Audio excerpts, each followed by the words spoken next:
최근에 정부가 발표한 2035 국가 온실가스 감축 목표 다들 들어보셨죠? 보통 NDC라고 부르는데요.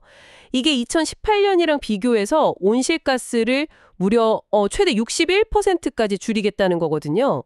정말 강력한 목표죠. 그래서 오늘은 이 숫자가 그냥 정책 발표가 아니라 바로 당신의 물류 비즈니스에 어떤 의미가 있는지 저희가 좀 깊게 파헤쳐 보겠습니다. 네, 맞습니다. 이게 그냥 단순한 목표치가 아니고요. 앞으로 한 10년 물류산업의 판도를 완전히 바꿀 게임의 규칙이 달라졌다는 신호탄으로 보셔야 합니다. 아마 오늘 저희 이야기 들어보시면 왜 지금 당장 움직여야 하는지 그 시급성을 분명히 느끼실 수 있을 겁니다. 좋습니다. 그럼 먼저 이 NDC라는 용어부터 간단히 짚어보죠. 국가 온실가스 감축 목표.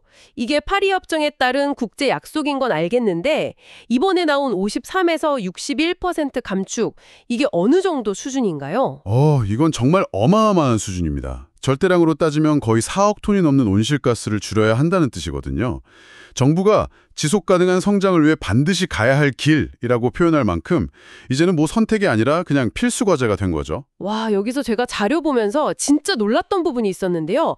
부문별 감축 목표를 보니까 다른 산업도 물론이지만 유독 수송 부문 감축률이 60%를 넘더라고요. 에너지 전환 바로 다음이던데 이거 물류나 운송업계에는 엄청난 압박 아닌가요? 정확히 보셨습니다. 그만큼 물류산업이 탄소 중립 달성에 핵심 플레이어로 지목되었다 이렇게 보시면 돼요. 이제 당신의 회사가 운행하는 모든 트럭, 선박, 항공기가 국가 목표 달성의 최전선에 서게 된 겁니다. 최전선이라는 표현이 와닿네요. 그렇다면 이 거대한 변화가 현장에 계신 관리자분들, 또 대표님들께는 구체적으로 어떤 모습으로 다가오게 될까요? 크게 한 4가지 쓰나미가 밀려온다고 생각하시면 됩니다. 첫 번째는 배출권 거래제 강화예요. 지금까지는 이게 관리 항복 정도였다면요. 앞으로는 탄소 배출량이 곧바로 회사의 재무제표에 타격을 주는 직접적인 비용이 될 겁니다. 그러니까 탄소 배출이 이제 바로 돈, 즉 원가 상승으로 직결된다 이 말씀이시군요. 맞습니다. 두 번째는 더 명확합니다. 2035년부터 내연기관 상용차는 신규 등록이 금지될 가능성이 아주 높습니다. 전기나 수소 트럭으로의 전환이 빨라질 수밖에 없죠. 잠시만요. 근데 상용차는 승용차랑 다르잖아요. 차량 가격도 문제지만 충전 인프라가 훨씬 더 중요하지 않습니까? 고속도로 휴게소에 트럭 수십 대가 동시에 충전할 시설이 과연 10년 안에 갖춰질 수 있을까요? 네, 바로 그게 아주 현실적인 질문이죠. 물론 엄청난 도전 과제입니다.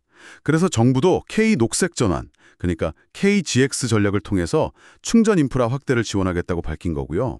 다만 중요한 건 인프라가 완벽해질 때까지 기다릴 시간이 우리에게 없다는 겁니다. 선도적인 기업들은 벌써 자체 충전소를 짓거나 최적의 충전 스케줄을 짜는 식으로 앞서 나가고 있거든요. 그렇군요. 기다릴 시간이 없다. 세 번째 변화는 뭔가요? 측정과 보고가 의무화되는 겁니다. 유럽의 카운트 에미션즈 EU 규제처럼요. 우리는 친환경적으로 운송하고 있습니다. 이렇게 말만 하는 시대는 이제 끝났습니다. 앞으로는 국제 표준에 따라서 정확히 계산된 탄소 배출량 데이터를 제시해야만 고객의 신뢰를 얻을 수 있을 거예요. 마지막 네 번째 변화가 사실 이게 가장 중요할 것 같다는 생각이 드는데요. 네, 맞습니다. 바로 고객사, 특히 대기업들의 공급망 압박입니다. 이제 대기업들은 자신들의 탄소 배출량, 즉 스코프 1, 2뿐만 아니라 협력사의 배출량, 스코프 3까지 관리해야 하거든요. 다시 말해 당신의 고객사가 귀사의 탄소 배출량 데이터 좀 주시죠. 감축 계획은 있으신가요? 라고 묻기 시작할 거라는 뜻입니다. 결국 다이어트를 하려면 먼저 체중계에 올라가라는 말하고 똑같네요. 우리 회사가 얼마나 배출하는지 모르면 목표도 못 세우고 고객사 질문에도 답할 수가 없으니까요. 그럼 정말 지금 당장 무엇부터 시작해야 합니까? 딱 3가지가 시급합니다. 첫째, 말씀하신 대로 정확한 배출량부터 파악해야 합니다. 이때 기준이 되는 게 국제 표준인 ISO 14083, ISO 14083입니다. 이건 단순히 배출량을 재는 걸 넘어서요. 어떤 데이터를 어떻게 측정해서 누구랑 공유할지에 대한 일종의 글로벌 공용어 같은 겁니다. 유럽 고객사랑 일하려면 이 언어는 이제 필수예요. 우리 회사의 탄소 성적표를 만드는 거군요.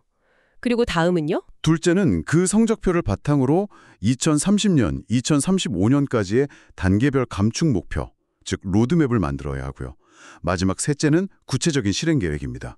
예를 들어서 주엘리시 AI 타코그래프 같은 디지털 운행 기록계 시스템을 도입해서 공회전 시간을 줄인다거나 최적 경로를 찾아서 운송 효율을 높이는 것부터 바로 시작할 수 있습니다.